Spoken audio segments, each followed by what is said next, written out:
Have we learned all these yet? You've learned everything on the left-hand side. Okay.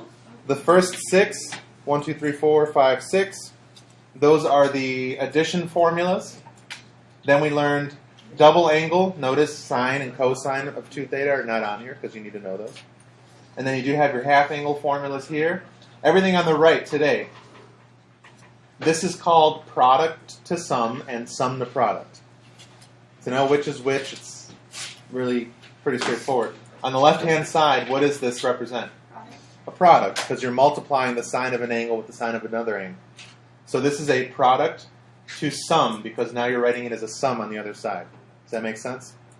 If you look at the bottom 4, these start as addition or subtraction problems, so these are the sum to product formulas, because you're converting from a addition or subtraction problem to a multiplication formula. Does that make sense? Okay. You do not need to memorize these. Okay, so all I'm going to do is just 2 examples of how to work with these formulas, and then that's it. Pretty short day today, okay? So, first,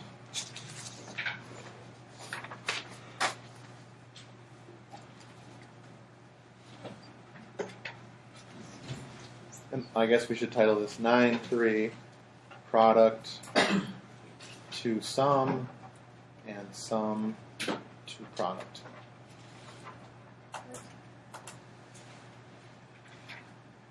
It goes without saying, anytime you have a trig value that just pops up as you're working through these formulas, like for example, if you have a bunch of stuff and then all of a sudden you see cosine of 90 degrees. You never leave that. You actually figure it out, cosine of 90 would be 0, and then you work with that and plug it in. Does that make sense? So anytime you see an angle that you actually are supposed to be able to work with, figure it out. Don't just leave it in there. If it's an angle that we don't know, like for example, if we end up with the cosine of 17 degrees, we're not going to do anything with that. We'll just leave it as cosine of 17. Okay? So here's the first example. Let's say we have, sine 40 degrees times sine 10 degrees. And we're just told to maybe simplify as much as possible using one of these formulas. So, if you just go down the list, on the right-hand side on your formula sheet, which of the, 7 of them? Which of the 7 could we use? The first one.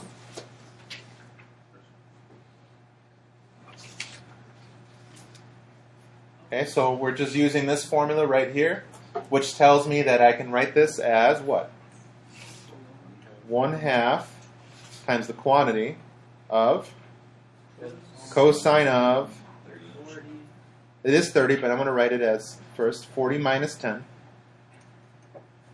minus the cosine of 40 plus 10. And that was the hard part of the unit. Now you just clean it up. Do we know 40 minus 10? Certainly, 30 degrees.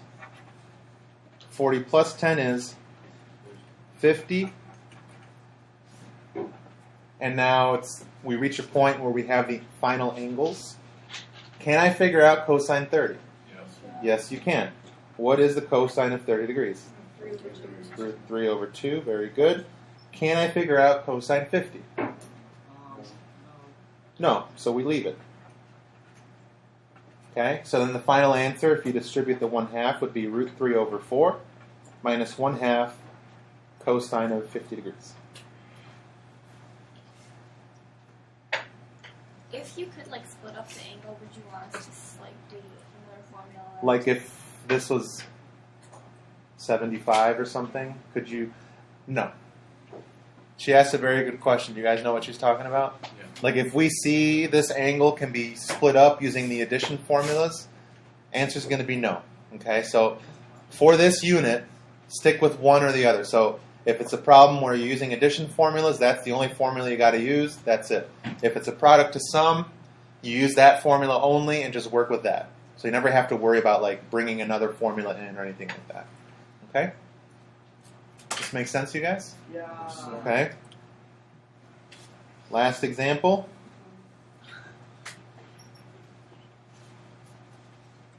Let's say we have sine of 20 degrees minus sine of 70 degrees.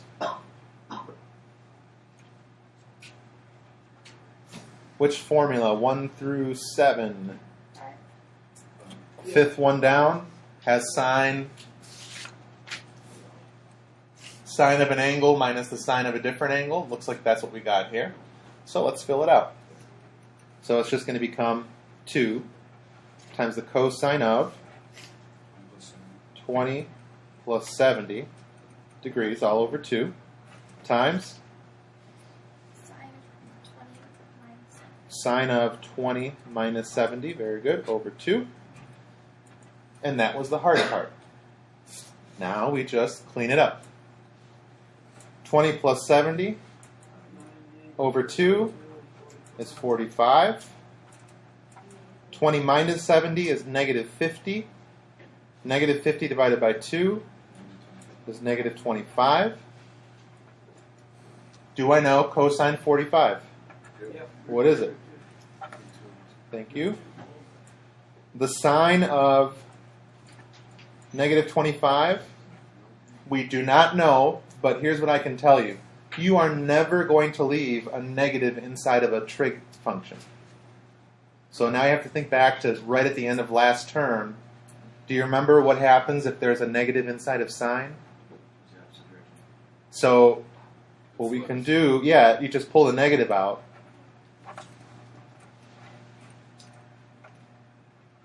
Oh, I just wrote it again. Wow. That negative is no longer in there. Okay? So a sine of a negative angle, he just makes it negative. Yes? Could you do 360 minus 25 and then put that value as sine of whatever? So, like, you take. I see what you're saying. So do 360 minus 25. So that'd be 35. So sine 330, I'll take it. Okay? You don't have to do that much, though, as long as you remember that the sine of a negative angle just becomes opposite. What about cosine? You guys remember that?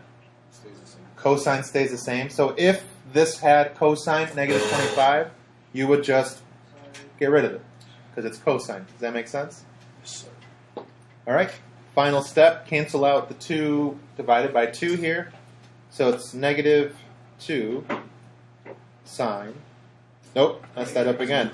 Negative root 2 sine 25 degrees. So that's as much as we can do in this problem. Are there any questions? I'm not going to do 7 examples so you can see how to do all the form. I mean, it's really the same thing.